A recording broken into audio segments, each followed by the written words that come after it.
Mr. President, we just have two quick proclamations for you to sign today. The first, today is Leif Erikson Day. Leif Erikson was a famous Viking explorer who discovered the coast of Newfoundland over a millennium ago. This is a hugely important holiday, particularly to Scandinavian Americans who celebrate his legacy as a great explorer, as a devout Christian, and really just a fascinating individual in the history of our continent. Sweden and various other countries. We have a lot of people from Sweden, a lot of Scandinavians. This is very important for Scandinavians, and it's a great honor. Okay, and now you have another one that's, this is like I think, very non-controversial, frankly, but some people would say it's controversial. Go ahead. This is like Explorer Day for you, sir. Today we have your Columbus Day proclamation for Monday, which we're signing a bit early. Christopher Columbus obviously discovered the New World in 1492. He was a great Italian explorer. He sailed his three ships, the Nina, the Pinta, and the Santa Maria, across the Atlantic Ocean and landed in what's today the Caribbean. But this is a particularly important holiday for Italian Americans who celebrate the legacy of Christopher Columbus and the innovation and explorer zeal that he represented. In other words, we're calling it Columbus Day. Okay. Yes.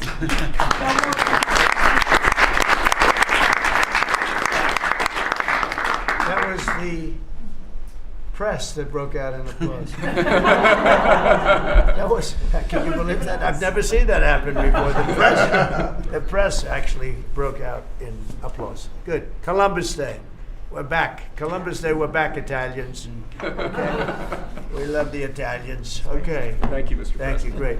Thank you very much. Have a good one, sir. So we covered Scandinavia and Italy. Not bad.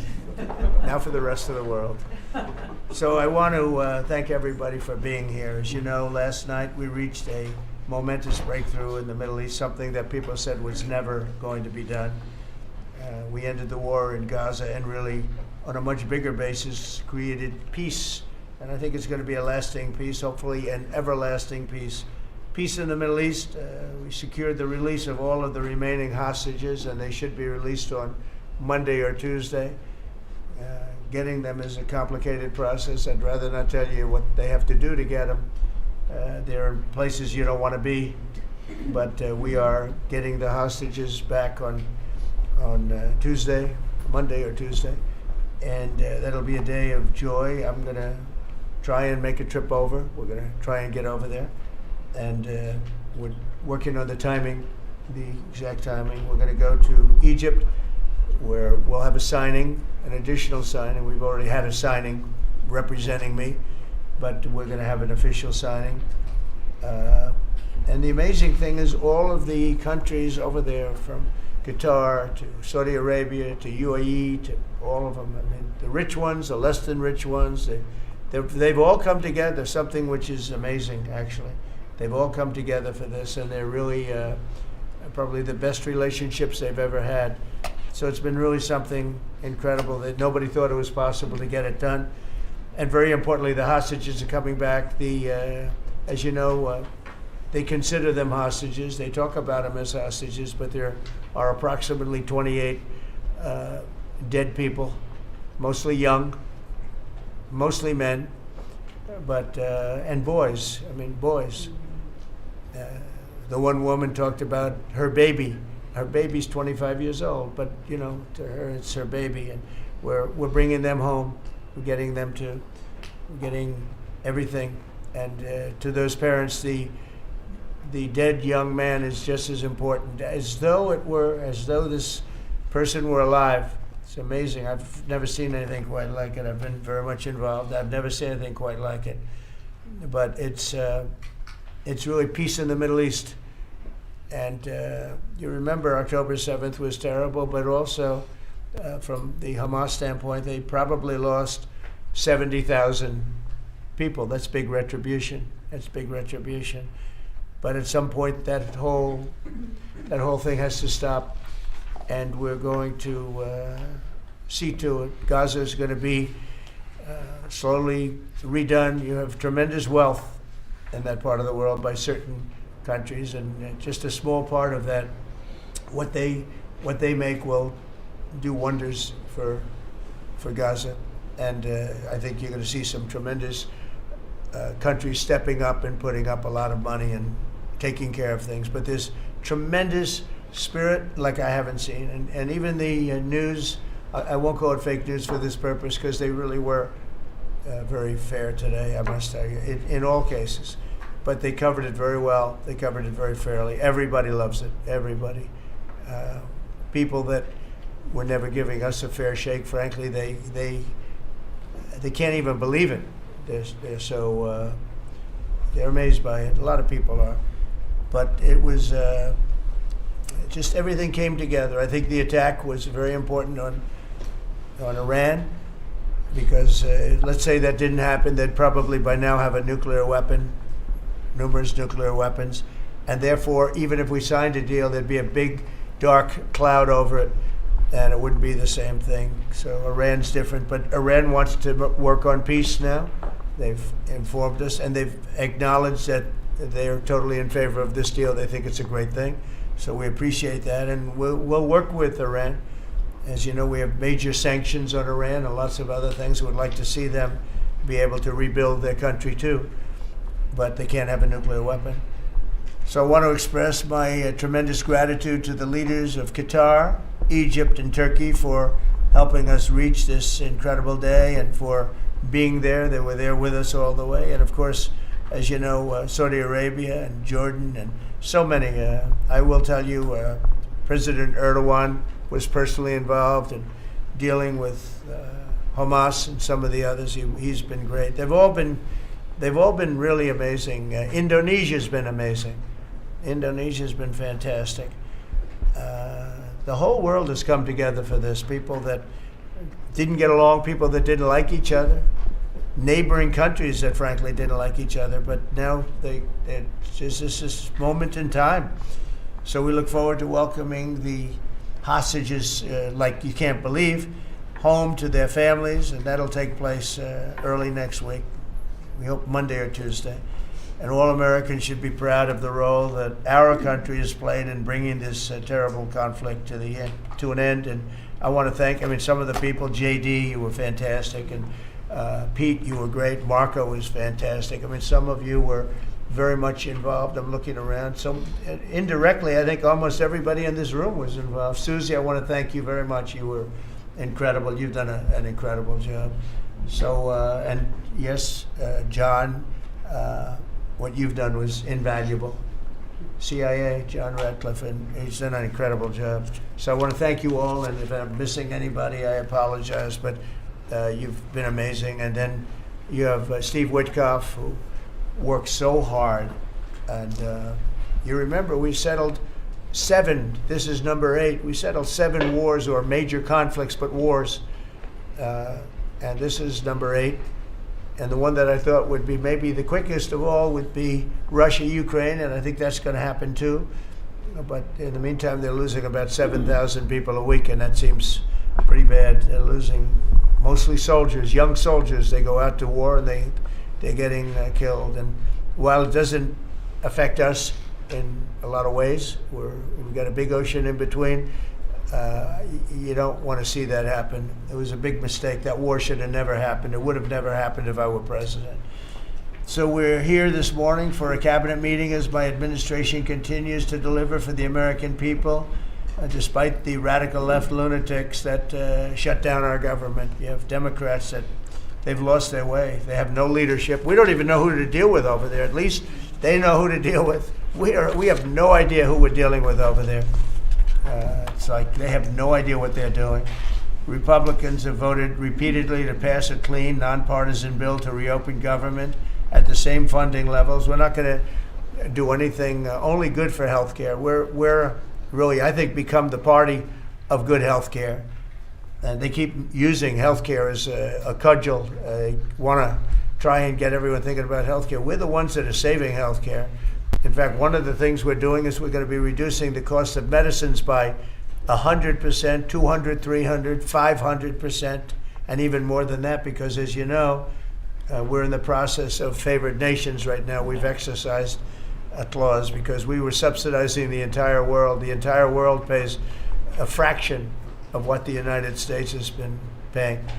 And we've already numerous Pfizer and other companies have already signed, and other countries are a bigger problem because they've been getting a subsidized rate. We've been paying for years. This has gone on for 30 years. We've been reducing the rate of drugs for other countries because we've been paying much more than we're supposed to. And they used all sorts of ideas like research and development. I said, what about Germany? What about these other countries? Aren't they paying? No, we have to pay research and development. It was all nonsense, and I couldn't listen to it anymore. So it's a very radical, big, tough shift. Very tough. We got a lot of things going on there. But, you know, and you probably heard me say this in my first term, I think it was my third year, we reduced drugs from the beginning of the year to the end of the year. And I was so proud of it. I actually had a news conference to announce it, and it was 1/8 of 1%. Think of that, which is barely a reduction. But it's the first time in 28 years that there was a reduction in drug prices for the year. So from the beginning to the end, it was 1/8 of 1%. And I was so proud of myself. I did something that nobody else could do.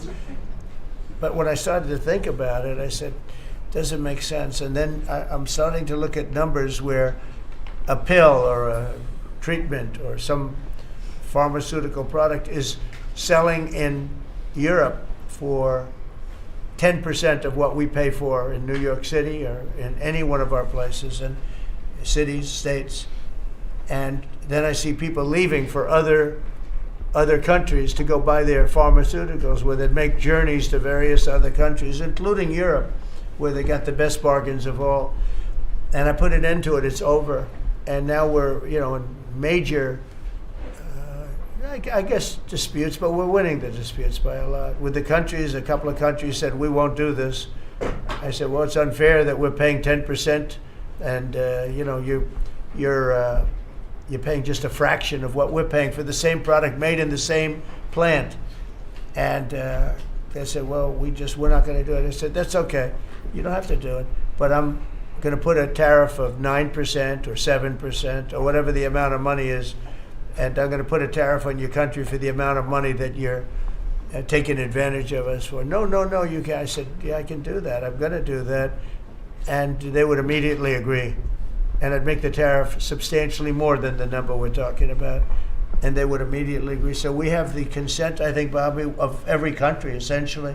They know that if they don't do it, we're going to put a tariff on for double the price, and then they're going to do it. So we never had that before. You never had anybody in here that knew what the hell they were doing, I'll be honest. It really makes me angry, because for years and years, and this started many years ago, and basically we subsidize the world. So this is going to have a huge positive impact on Medicare, Medicaid, even Social Security. But anything where there's pharmaceuticals, drugs involved, it's going to have a tremendous impact. So we're going to get drug reductions of 100%. I told you 1/8 of 1% that I was proud of myself. Now you're going to get 100%, 150%, 200, 300, 400, 500%. You're going to get the biggest drug reductions that you've ever seen. And they're already, I guess they're starting to kick in, but we've made deals with numerous companies we're going for the full bore. We want whatever the price is. So that would mean that the world price, because the world is bigger than the United States, a lot more people, but the world price will go up a little bit and our price will come down a lot. So if a pill sells for $10 in London and $100 here, the pill will go to $20 in London and $20 for us. It's pretty simple. And that is a number that nobody can even fathom. It's a little like tariffs. Nobody knew how big they were. Nobody knew until they started seeing the trillions of dollars that have come in. I don't know why they didn't understand it. It's something they should have understood. We were taken advantage of for years with tariffs, and now I don't want to say we're taking advantage, but we've become a very strong country because of the money that's coming in. Republicans have voted repeatedly to pass a clean, nonpartisan bill to reopen our government, and remember, at the same funding levels both parties have supported in the past. So The radical Democrats have chosen to put the economy of our country. We have the best economy we've ever had. We had the best economy in my first term, but we have an economy that's blowing it away. And we have the Democrats that are trying to obstruct. They don't want to have a good economy. I don't think they want to have a good country. That's why they try and stop our law enforcement from doing what we did in Washington, D.C. Washington, D.C., we have a great, safe, beautiful capital right now. Beautiful. It's so safe. You can walk down the street. Numerous people standing before me were mugged. And you're not going to get mugged anymore. We have a safe capital, one of the safest. We took it from one of the most unsafe places to one of the most safe places in the country. And we also beautified it, and we're in the process of doing even more so. So we're very proud of our capital. Again, we were embarrassed by our capital. A lot of people being killed that come from Iowa, Indiana, Florida, that come up, and they end up getting shot. They're not getting shot. We moved out 1,700 people approximately, right? Approximately 1,700 hardened criminals, career criminals. They moved them out. So Chuck Schumer and Hakeem Jeffries and the congressional Democrats are holding the entire federal government hostage. I will tell you, a lot of Democrats want to get this thing open too. They do. They're calling us, and they just want to get it open. And all we're doing is saying, just play the same thing until we get it straight. And they don't know how to go about it. I mean, and the problem is we really don't know who the hell is leading the Democrats. You have this AOC. I don't know her at all, but I watched her the other day. She said, well, if they want, they could come to my office. That's not leadership, you know. The only one that challenged her actually was Nancy Pelosi. Nancy's not looking too good. I don't know what happened to Nancy, but she's not looking great.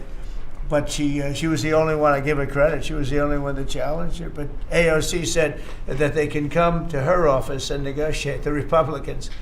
And we're saying, oh, I didn't know she was in leadership.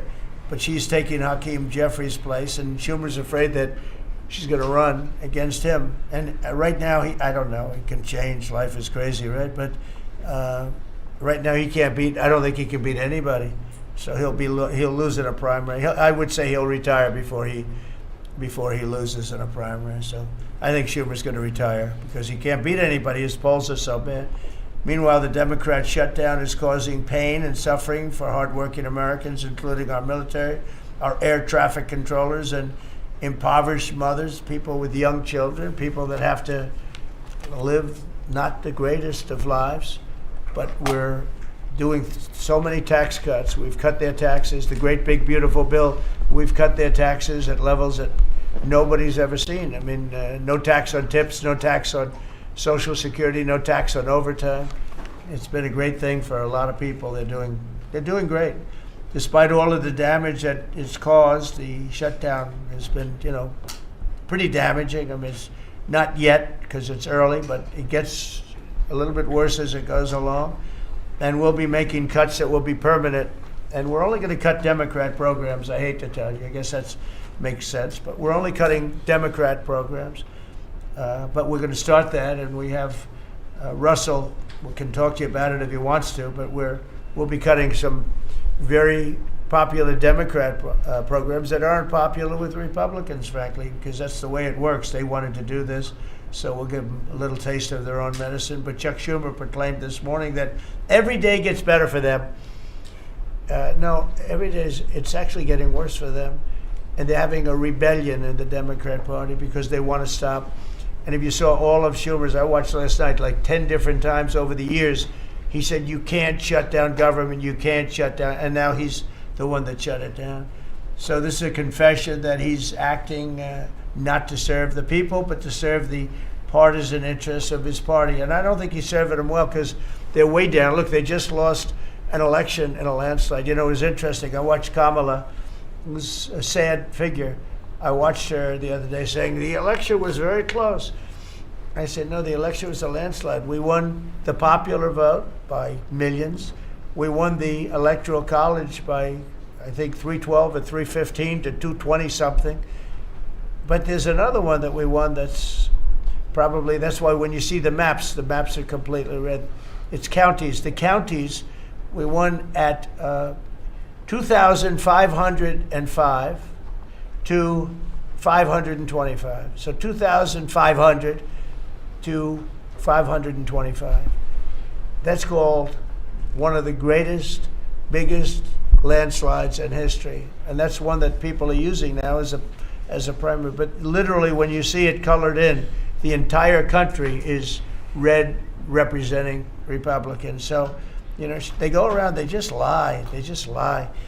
And everything's a big lie with them. Well, the other side, and the other thing I don't understand is, Christie, I looked at crime numbers in Chicago. They're through the roof. And I have a governor who stands up every day and tells us how wonderful Chicago is. Just a lie. It's like a con job. It's like Gavin Newsom. He says how well he's doing in California, and they're doing terribly. Population's getting smaller. People are leaving. And other people are coming in. And, you know, I wouldn't say it's an even trade. While the other side is focused on playing games, the Trump administration is focused on creating jobs, bringing down prices, and we've really brought them down a lot. That's the other thing. We're bringing down prices a lot. We're bringing down grocery prices, but the big thing is energy. When you bring down energy, everything comes down, and the energy prices are way down. I see we're down to about $61 now a barrel, and what gasoline's going to be, I think gasoline's going to be below $2 at some point in the pretty near future. It's very low, much lower than it was under Sleepy Joe. And we're restoring law and order in our country. We're restoring it here, but we're restoring it right now. We're in Memphis. We're going to Chicago. We're going to other cities. Many governors are asking us to, including Democrats are trying to ask. I don't know what the big problem is. If I were a Democrat governor, I'd be saying, whatever you can do to get crime down, I'll take anybody. You can bring them in I don't care who it is. A lot of people said that. They interviewed women, these beautiful women in Chicago, black women with a MAGA hat, a red hat. They said, we don't care who he brings in here, but this place is really dangerous. We just want crime to stop. It's true. They don't care. You know, they don't differentiate between the National Guard and the Marines. They don't care. They'll take anybody. And that's the way it is. I mean, they want what we did in D.C., they want to happen to them. And it's happening in Memphis already. I see in less than a week, the numbers are really good. And it'll be great, and we'll fix that. We'll go to various other places, and we're going to be stopping crime in our cities. And that's a great thing, and we won't get credit for it, but it's a great thing. We've launched a historic campaign to take back our nation from the gangs and the street criminals, violent repeat offenders, illegal alien lawbreakers, domestic extremists, and savage, bloodthirsty cartels. And very little, by the way, is coming in by water, in case you haven't known. The drugs aren't coming in by water. In fact, we can't even find any boats in the water anymore. We had boats, we were like a subway train loaded up with drugs. Every single boat that you see getting taken out kills 25,000 Americans. Think of that. Because it's pretty tough stuff, but it kills 25,000 Americans. So when you hear that, it's no longer tough. But here in Washington, we've deployed federal law enforcement and National Guard to restore public safety, and we're working to replicate that in numerous places all over the country. And we have a very powerful military. We have a very powerful National Guard. I want to thank the governor of Texas, who has been, as usual, great. Governor Abbott, he gave us 400 troops without even a question. And we have other governors likewise doing what has to be done, because they know we have to confront crime. We're directly confronting the sinister threat of left-wing domestic terrorism and violence, including the terrorist group Antifa. You saw that yesterday. We had a news conference. Antifa's out of control in Portland and other places, but mostly Portland in the case of Antifa. And we had people that were really badly affected by them. It was terrible. So one of those things, but we're knocking the hell out of them. And we're looking for the people that are funding them, and those people are going to be just as guilty as the people that smack people over the head with a baseball bat. And I'd like now to ask Attorney General Bondi and Secretary Noem to discuss this a little bit and tell where we are. And then we'll go around the room. We'll go quickly. We're going to go quickly if we can, because we have a lot of things to do, including I won't be spending that much time here because I'll be leaving fairly soon for the Middle East. And I'm very honored to be involved with that, I'll tell you. It's a great thing for our country. People are so happy about it. I've never experienced anything quite like it. I've never seen such universal praise for being able to do something. No, it's something that nobody thought was possible, and we're going to end up having peace in the Middle East. Who would have thought? So, Pam, could you start, and then Christy, please. Sure, President Trump, and despite the Democrat shutdown of our government, our law enforcement officers are out there working without paychecks, round the clock, to keep and make America safe. Secretary Hegseth and I were recently in Memphis. We had 1,100 law enforcement officers in one room with us. The Memphis PD, they were the happiest to see us, don't you think, Secretary Hegseth, of anyone. We had ATF, DEA, FBI, U.S. Marshals. I'm not sure if our park police were there. We had Treasury, Secretary Bessent, and of course we had Secretary Noem's Homeland Security, all working together with the Guard. They were so happy to have us there. We've been making arrests left and right. So far, we made 562 arrests and seized 144 illegal guns just in the short time we've been in Memphis. And many of these people are career criminals. And when you take them out of a place, your crime rate just goes down. These people commit crimes every single day. They're sick. And we're taking them out. In some cases, we're bringing them back to their countries where Biden allowed, with the stupid open borders that we had in our country, to come in. But they're being brought back to other places, or they're being put in jail, but they're career criminals. President Trump, last night alone, we made 91 arrests, 19 firearms off the streets, and one was a warrant for a homicide, and 4 sex offenders who had active warrants. One was a sex offender on a child. Everything we did in Memphis was worth it, in my opinion, for that one arrest. Think about that. We got a child rapist off the streets, but yet we've made 562 arrests and still going strong in Memphis. Just what we did in D.C. But it's because it's all of us. It's a team working for you to make America safe, all together, around the clock. Thank you very much. Thank you, Pam. Thank You're doing you, a great President job. Trump. And it's amazing that we're not getting cooperation from Democrats. It's like, it's a new issue. You know, we have all the old issues of the wall and the border and all of the things, men playing in women's sports, they still want that, transgender for everybody. All these issues are so crazy, but we have a new one. It's called crime. We stop crime, and they allow crime. They want crime. It doesn't make sense. I think it's as ridiculous as the other things that we talk about all the time. But I've added it onto our list, a 5-letter word called crime. We stop it, and they actually incite it. It's crazy. You would think they'd want them. You'd think they'd want Christy and Pam and all of the people. If we needed the military, Pete will be there. We've got a massive military. We have the best numbers we've ever had for recruitment. We have a lot of people now. We have people that can't get into them. In a great economy, they want to be soldiers again. A year ago, they didn't want to even think about it. Same thing as with police and firemen, everything. They want to join. They're proud of our country again. Christy, go ahead, please. Well, sir, thank you for your leadership and for deploying all of government to help us keep our country safe. You have talked extensively about how threatened our ICE officers are, but all of our law enforcement out there. And we saw the shooting in Dallas at that facility, so we're hardening all of our buildings and making sure that we have more security measures, snipers on the roof, people to protect our law enforcement while they're out there on the streets. But what I'm also doing, sir, is, and with your authority, is we're purchasing more buildings in Chicago to operate out of. We're gonna not back off. In fact, we're doubling down, and we're gonna be in more parts of Chicago in response to the people there. And then I was there a few days ago and looked at some facilities that we can deploy more law enforcement out of, because what they're trying to do with these riots and violence is distract us and keep us from going after those murderers and rapists that are out on the streets. And then I was in Portland, went out and back on Tuesday and met with the governor, met with the mayor, met with the chief of police and the superintendent of the highway patrol.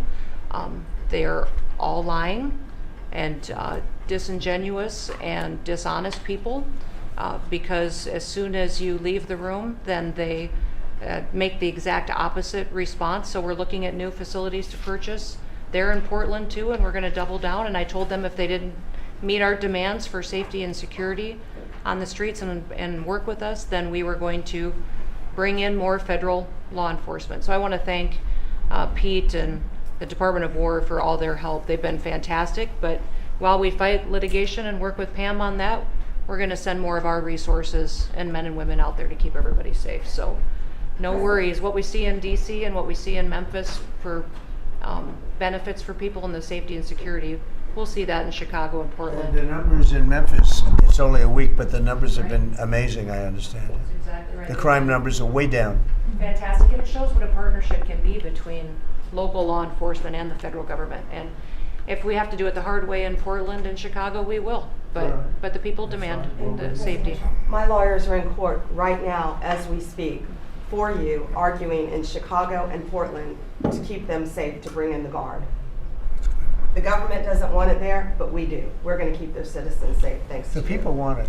I don't understand the politics of it. I don't understand why Pritzker is trying to protect people that are really bad They're people. more scared of the anarchists that are on the street and the politics of it than they are of doing the right thing. I think they're afraid. Yeah, I think they're they're threatened. They don't tell us, but I think Pritzker's threatened by people. There's no other reason that this could be possible, that they don't want to have a safe Chicago. And we can solve the problem very quickly. And we're doing that anyway, regardless of if he doesn't want it or if he does want it, we're doing it anyway. So make sure. I asked the mayor that himself. He said that Portland was perfectly safe, a beautiful city, no problems. And I said, well, why did you clear the streets for me today then and build out a 4-block radius to make sure I could get in and out of here? And these people on the street screaming death to ICE. There's graffiti that says Molotovs melt ice. We have the guillotines. We're going to use them. The things that almost different. It's like anarchists. It is. It really You know, is. it's really different than a lot of the others. This is a sick situation, but those are anarchists. Those are people that want to overthrow government. They're really degenerates. And we're finding out who is supplying all of those beautiful signs and everything Well, else. Scott's been fantastic. His team finding the financial networks is great. That's what gives everybody. Scott will do that. That's easy for Scott. Right? We got a great team, sir. That's good. How about we go to Marco? You can talk a little bit about what's going on, and Well, go ahead. yeah, Mr. President. I don't know if one day perhaps the entire story will be told about the events of yesterday, but suffice it to say, it's not an exaggeration that none of it would have been possible without the President of the United States being involved.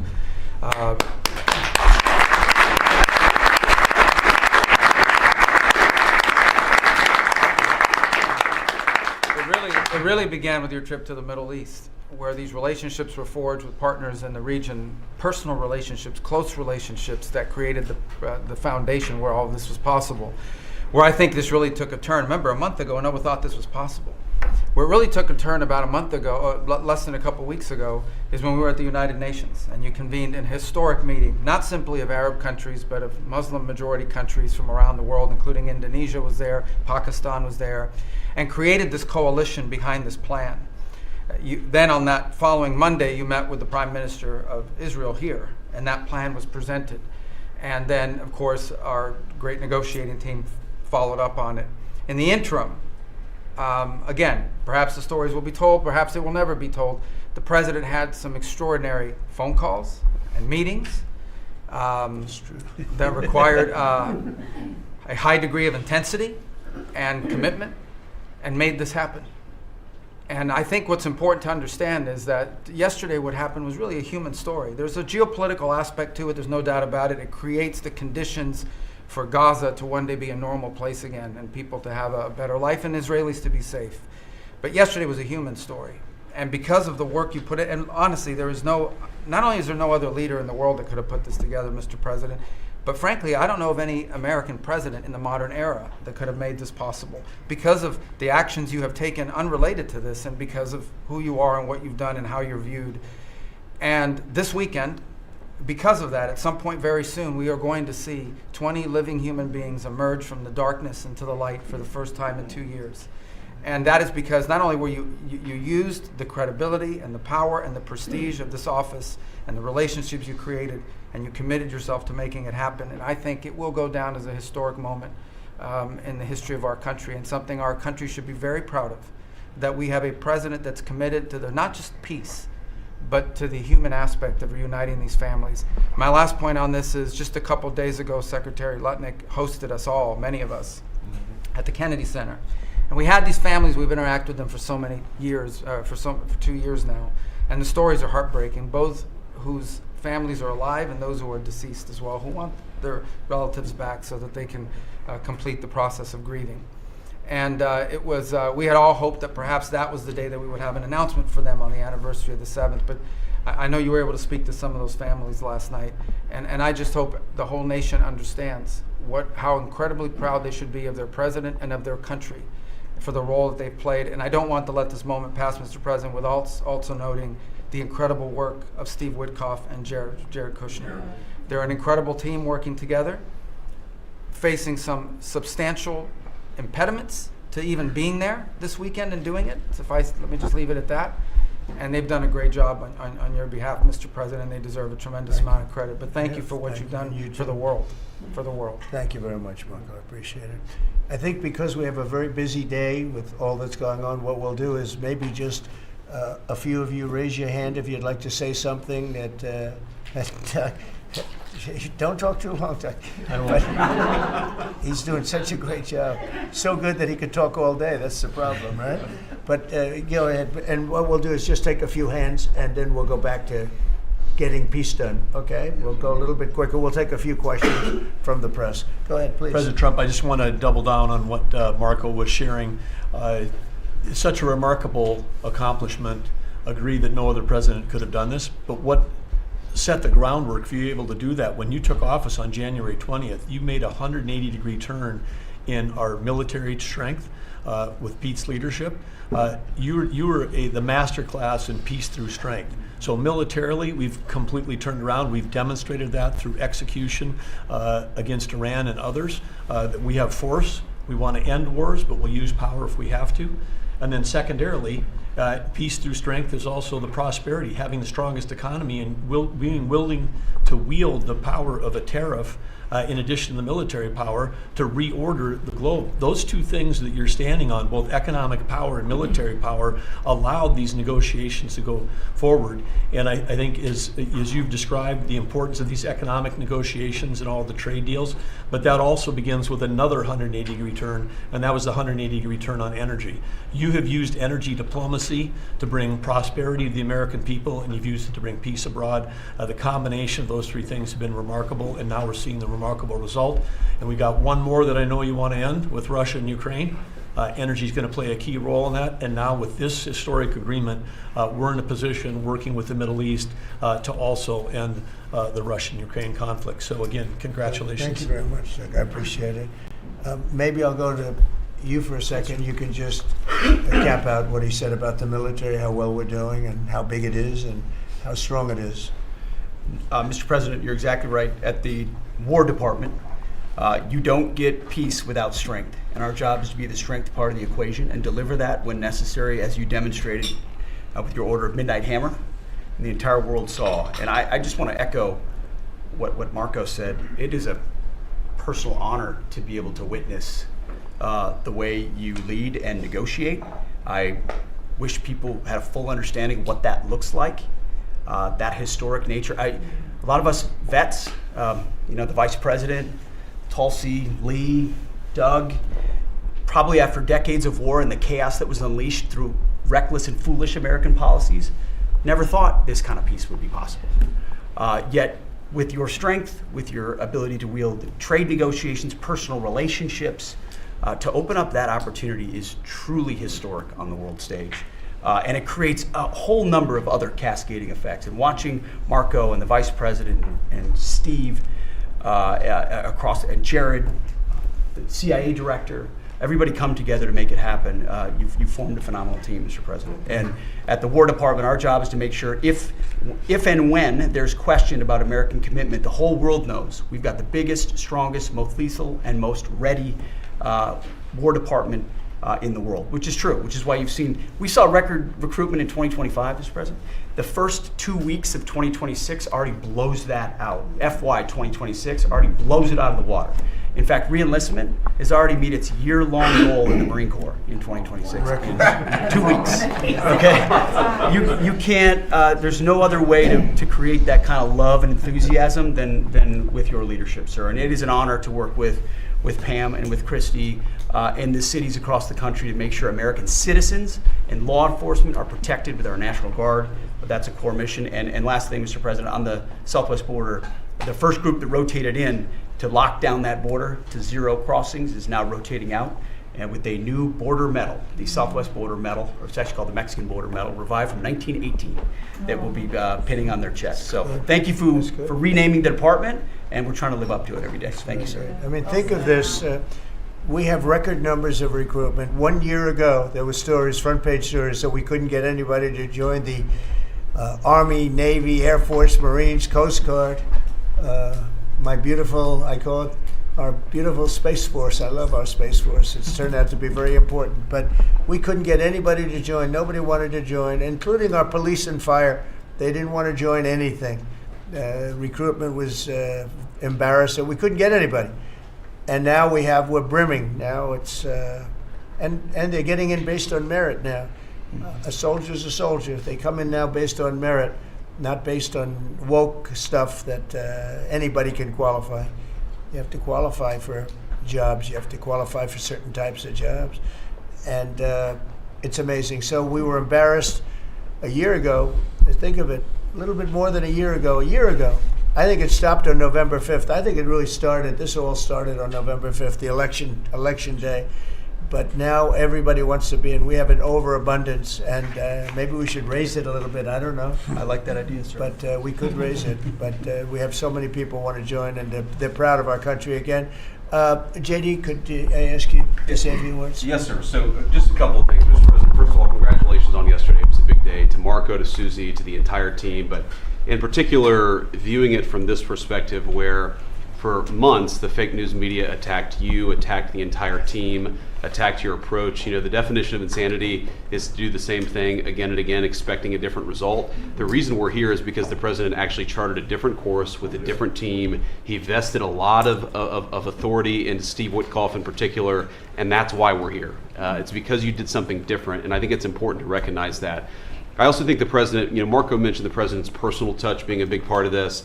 The one thing I would say is obviously the President of the United States, a New York real estate billionaire, one of the most famous New Yorkers in the world, has a lot of interaction with a lot of people who are very pro-Israel. I think that was an important set of experiences and life experiences that he brought to the table. He also, of course, knew one of the most famous Palestinians in the world, Chuck Schumer, and I think without that background of knowledge, it would have been impossible to get us to this. Second thing I want to say, just on Chuck Schumer, the president mentioned this, that Chuck Schumer said this has been very good for us this morning about the shutdown. One of the things that we talked about before all the media came in, and that all of us are going to work on for the rest of the day, we've been working on for days, is how to make the shutdown as painless as possible on the American people. So while Chuck Schumer brags about this being good, and I think the president is right, it's not good for him politically as much as he might think that it is. It's causing real consequences for the American people.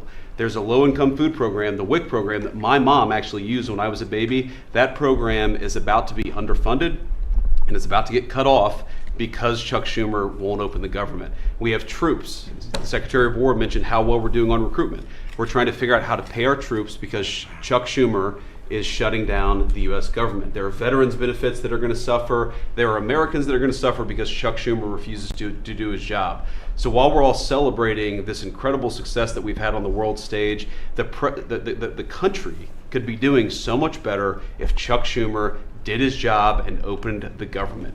Every single Republican, except for Rand Paul, has voted to open the government. A few moderate Democrats, to their credit, have voted with us to open the government. We just need 5 more Democrats to come to their senses and let the people's government serve the American people. I hope that they'll do that. Thank you very much. Thank you, sir. Chris, please. Yeah, to follow up on that point, Mr. President, the Democrat or Schumer shutdown did not begin 8 or 9 days ago. It began 8 or 9 months ago with your inauguration. For the first time in American history, every Senate confirmed appointee who are our deputies to run our department, every one of them has been filibustered. One of the critical parts of my department is the National Nuclear Security Administration. It maintains, manufactures our nuclear weapons and our engines for nuclear submarines and nuclear aircraft carriers. We are a key supplier to Secretary of War Pete Hegseth. They filibustered, the Democrats filibustered the leader, the administrator of the National Nuclear Security Administration, would not let him come into my department until the Republicans 2 weeks ago changed the Senate rules so they could confirm him and we could have a leader. They filibustered the leadership, now they're filibustering the funding. In the next 6-7 days, we're going to run out of funding, and the retooling of our nuclear stockpile, the ultimate guarantor of our sovereignty, is going to be underfunded, and we're going to have to slow down and creep to us crawl these efforts. Just incredibly irresponsible for Schumer to worry about his own reelection and not the 340 million Americans that count on the efforts of our military and all of our departments. It's truly offensive, and we need to bring it to an end as soon as possible. Let's open the government back up. And you're doing a great job. Thank you very much. Bobby, did you want to say something? You got a lot of things happening. A lot of things. A lot of very positive things, actually. Mr. President, I'm glad you're getting bipartisan accolades on the Mideast Peace Agreement. You should also get bipartisan accolades on the MFN agreement. It is an historic agreement that's going to benefit every hardworking American. It's going to lower the price of drugs for every American. By the time this administration is over, we will have 95% of the drugs in this country will be the lowest price in the world. It immediately begins to affect Medicaid, Medicare, Social Security, the other government programs. I remember when I went through the confirmation process, and the principal preoccupation of the Democrats during that process was whether I would continue the IRA negotiations on drugs. The Democrats negotiated 10 drugs. I'm supposed to negotiate every year 15. The 10 that they negotiated, they claimed to get a 22% reduction, but it was a lie. It was 22% under the list price, which was actually higher than the price we were getting. So Medicaid, Medicare ended up paying more for those drugs than they were paying beforehand. They only got a benefit on one drug. One was tied. 8 of them were lower. So they should be applauding what we're doing now. We're doing something that every administration, Democrat and Republican, has been saying that it was going to do for decades, and you got it done because you understood the power of the tariffs. That we had leverage over these companies. And you did it in a way which you asked us to do, to negotiate in a way that was not going to stifle innovation, that was going to make sure that those companies could bring their production home, and they are doing that. And it was a profound success. It will affect every American for 100 years. And you should be getting bipartisan accolades on that. I'll say one other thing about Tylenol, only because of this. This morning before I came in here, somebody showed me a TikTok video of a pregnant woman at 8 months pregnant. She is an associate professor at the Columbia Medical School. And she is saying F Trump and gobbling Tylenol with her baby in her placenta. And the level of Trump derangement syndrome has now left political landscapes, and it is now in the realm of pathology. And a mother could overwhelm millions of years of maternal instinct to put her baby at risk. And all you have to do is look at the studies which you and I talked about. It's not dispositive that causes autism, but it is so suggestive that anybody who takes this stuff during pregnancy, unless they have to, is irresponsible. There are 15 rodent studies. Every one of them shows if you give it to the mother, the babies, and particularly the male babies, have profound neurological and behavioral changes. There is a study from Johns Hopkins on cord blood where they divided women into 3 categories: those who had the least acetaminophen in their cord blood, and those who had the most. The ones with the most had 3.6 times the rate of autism in their children. The middle category had 2.2 times, so it's a dose-related response. And there are dozens of studies that show the countries that use the most have the highest level of autism. Cuba has the lowest level in the world of acetaminophen use, and it has the lowest autism rate in the world. So this is not dispositive. It is not proof. We're doing the studies to make the proof. But in the meantime, the precautionary principle should apply, and any mother who is taking this stuff during pregnancy just to get back at Donald Trump is doing something that is pathological. And we're seeing that across the board. I got a lot of other stuff to talk about, but I know we got a short time here. But thank you, Mr. President. You're making our country healthier again. Thank you, Bobby. Could you just say, for the record, state what the autism was, let's say, 20 years ago and what it is today? In 1970, the largest epidemiological study in history was performed. 900,000 kids were looked at. They were looking for autism in Wisconsin children. They looked at every child in Wisconsin who was 8 years old. They found an autism rate of 0.7 per 10,000. So almost close to 1 in 20,000, less than 1 in 10,000. Today, the autism rates are nationally 1 in 31, but it's actually much worse than that because California, which has the best collection system, reports an autism rate of 1 in every 19 children, 1 in every 12.5 boys. This is a national security issue. There is nothing more important, and I'm grateful to you, Mr. President, because you know the flack that you take for even talking about this issue. You've shown courage and you've shown leadership, and I can't thank you enough for letting me do this work. Thank you. So think of that, 1 in 20,000, and now it's 1 in 12 for boys, 1 in 18, 19 for girls. So obviously there's something that's artificially, I think, induced, something, whether it's the vaccines in terms of these massive vaccines that are twice the size of a jar like that, of a glass of water like that, I mean, into a baby's body. And I've suggested get them in doses, get them in, maybe 20%, 30%, but smaller, not such a big. I think, that. Then we had certain recommendations, the MMR, take them separately. The measles is already separate now, and it works out much better, but there doesn't seem to be any impact if you take it separately. If you take it as a combination, it's not so great. And some other things, but I would say don't take Tylenol if you're pregnant, and when the baby is born, don't give it Tylenol. If you can avoid it at all, just don't give it Tylenol. I'll say Really, this also. what do you have to lose? You really don't have much to lose. Yeah, go ahead. There's also there's many other confirmation studies. There's 2 studies that show children who are circumcised early have double the rate of autism. And it's highly likely because they're given Tylenol.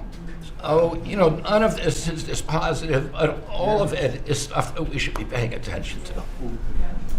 But, there's a tremendous amount of proof or evidence, I would say, as a non-doctor, but I've studied this a long time ago. I met Bobby in my office 20 years ago. We were talking about the same thing 20 years ago. And I was a real estate developer. It bothered me that it seemed to be getting worse, but it's so bad now when you hear these numbers. It's not even really sustainable. I don't know how people do it, but there is some very strong evidence on Tylenol. In fact, at one point, I guess the company gave a warning. They still don't recommend it during pregnancy. That's the weird thing. They're not recommending it, and that's the company itself. So just don't take it. Don't take it. If you're a woman, don't take it, and don't give it to the baby when the baby's born, and I think that's going to have an impact.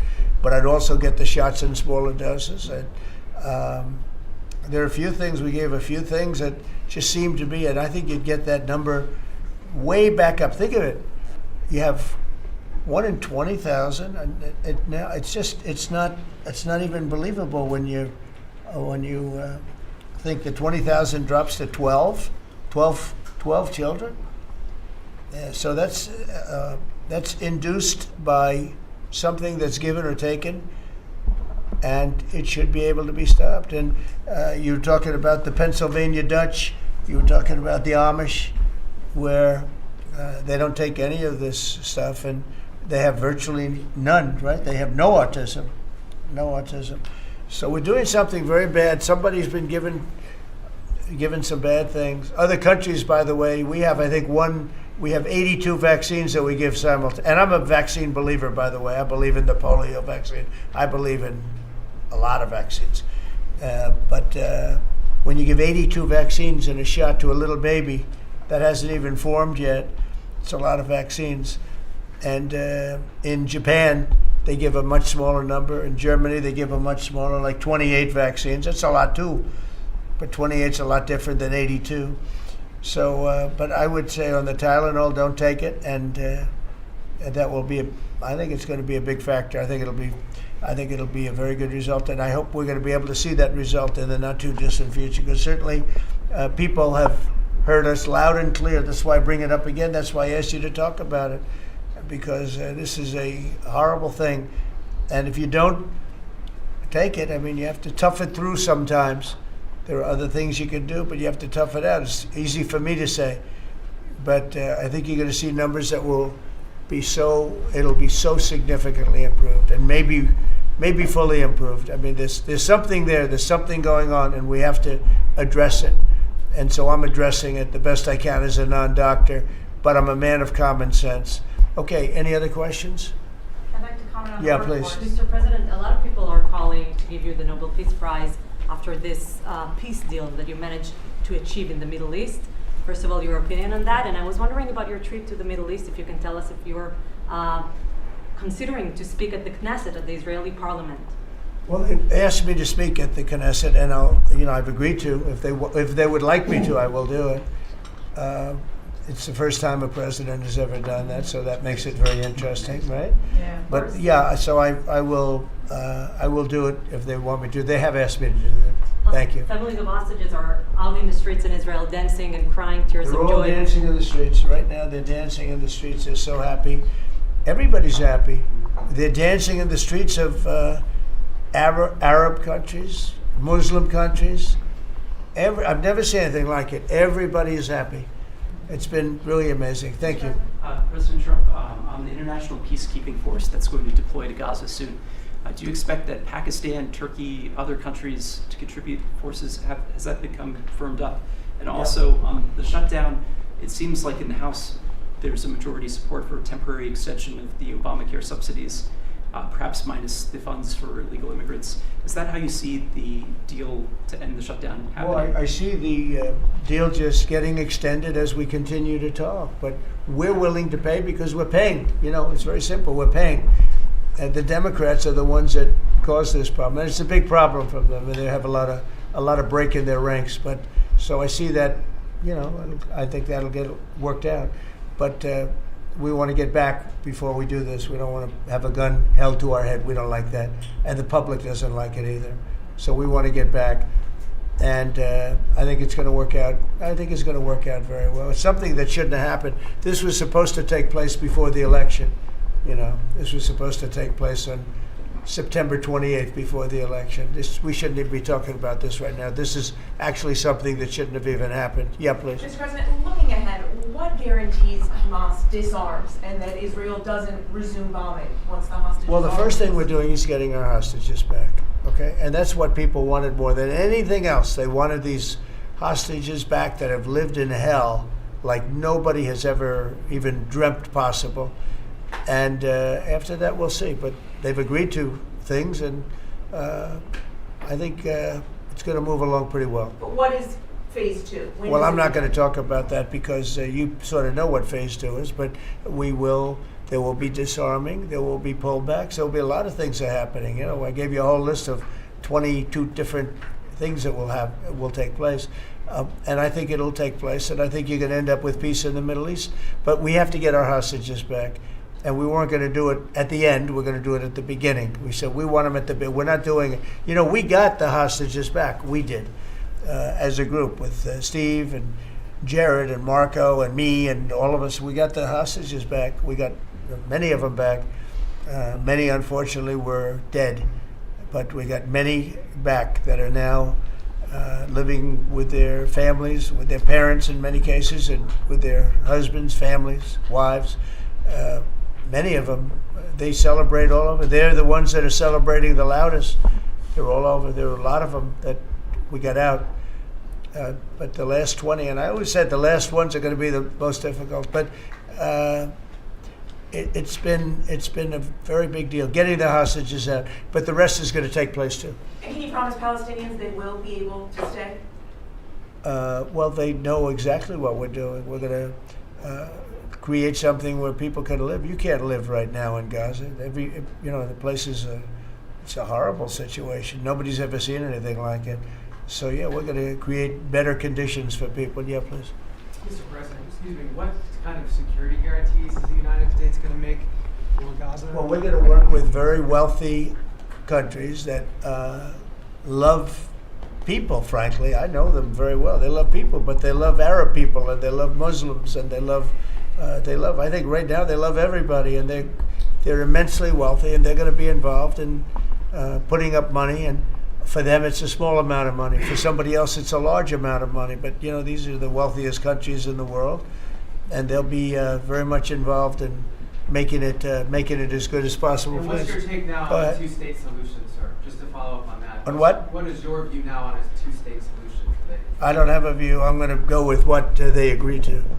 Mr. President, given that there are some health provisions for Israel in this agreement, are you at all concerned that Bibi Netanyahu may not continue in his post and be deposed? That Bibi may go a little bit out of whack? That he may no longer be Prime Minister? Look, that's politics. It could be. I don't know. I think he's very popular right now. He's much more popular today than he was 5 days ago, I can tell you that. Right now, I think maybe people shouldn't run against him. 5 days ago, it might not have been a bad idea.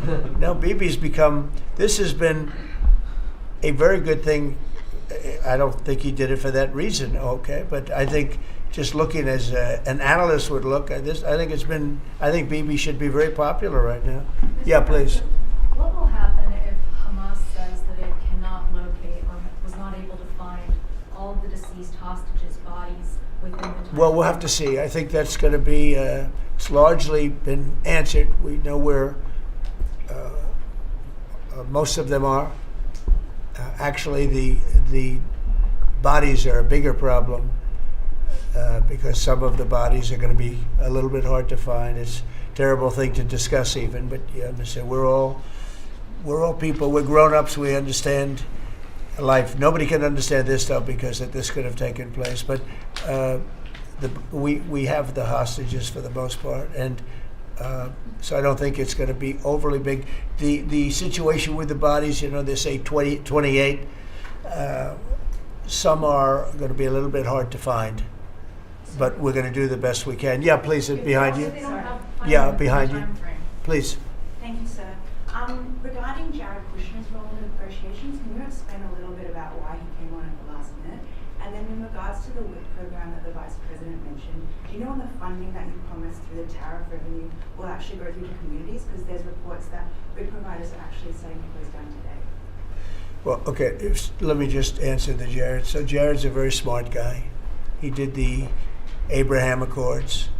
Some people say the Abraham Accords, which I love the way that sounds, but he did the Abraham Accords. It was a great thing. 4 big countries joined.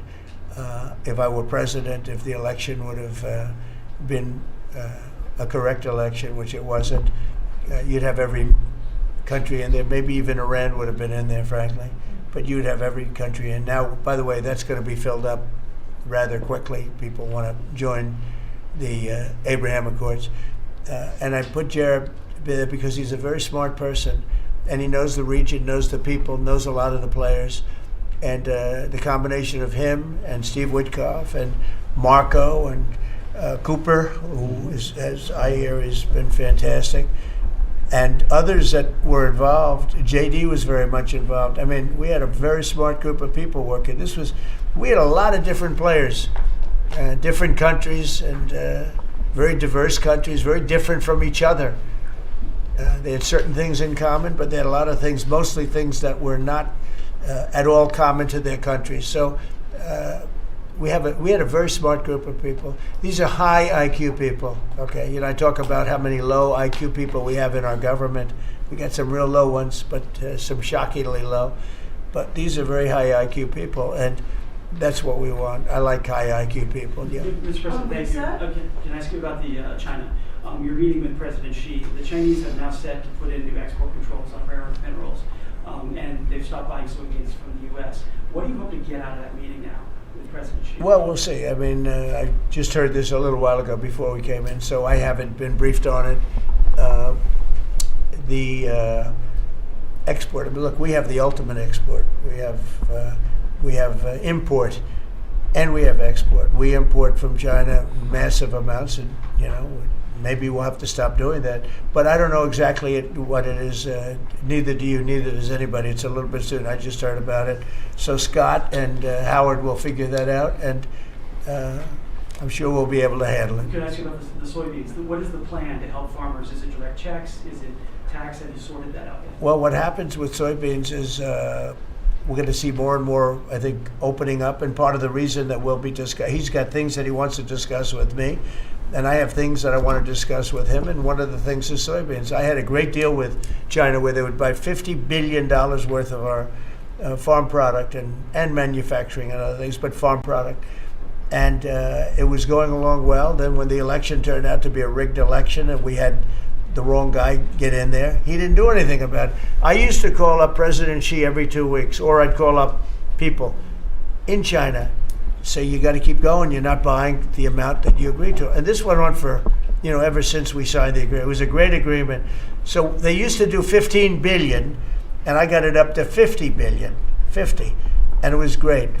Then when Biden got in, they just never adhered to the agreement, and nobody in Biden's group, as you can imagine, did anything about it. So it just sat there for 4 years, and they didn't adhere to the agreement. And we, it's hard to go back after 4 years of nobody calling them, but I used to call them every 2 weeks. I'd say, you're a little low, or I appreciate it. Oftentimes I'd say, thank you very much. You are totally adhering to the agreement.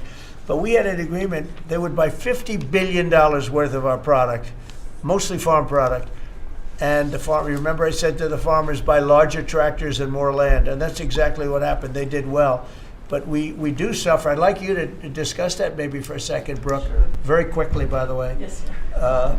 But would you just talk about how Biden let us down? Biden, every single thing, every problem the farmer has is because Biden didn't do anything for 4 years. Go ahead. No, I think that's right. This president has been unequivocal in his support of the farmers. First of all, in term one, we worked on it so hard and opened up markets, but especially this term. But here's what everyone has to understand. The farm economy is in a very uncertain time. But that isn't because of the current trade negotiations, although certainly the China part is part of that. But we inherited a slew of issues. First of all, as the president said, when we left Trump 1, we had an agriculture trade surplus. When we came back for Trump 2, it was a $50 billion ag deficit. That isn't everything, that's just agriculture. The second part is the cost of inputs for our farmers increased on average between 30 and 38%, but that includes fertilizer, it includes fuel, it includes interest rates, it includes labor. All of this came about under Joe Biden, a 47% increase in the cost of labor that now Secretary Chavez-DeRimmer and Noam and I are working on. Fuel is coming down, thank you. Interest rates, thankfully, are coming down. A 73% increase in interest rates for our farmers. They couldn't get loans to make sure that they could move forward. So that's all really, really important. And I think we have to realize what the president's commitment is this, that we're moving into an era of rural prosperity, of a golden age for our farmers in rural America. The trade renegotiations and the trade realignment that Jameson and Scott and Howard have led with the president's leadership is unlike anything that's happened in the history of our country. And those that will benefit the most are the original Americans, our farmers and our ranchers. The president has committed, if we need a bridge, he has talked about that to get us from the Biden years to the new Trump era. That's what we're working on every day. We've got to get the government reopened so that we can move forward on that. And once we do, we'll be able to move out a significant program to help our farmers. Long term, we have to change this hamster wheel of government. We've got to ensure that the farmers have the market to sell, and it's a national security issue and onshoring a lot of the food as well. So, sir, thank you. Thank you, everybody. I think that's enough. Thank you, press. Thank you, press. Let's go. Thank you, guys. The country is doing very well. Thank you very much, everybody. Thank you, press. Let's go. Thank you.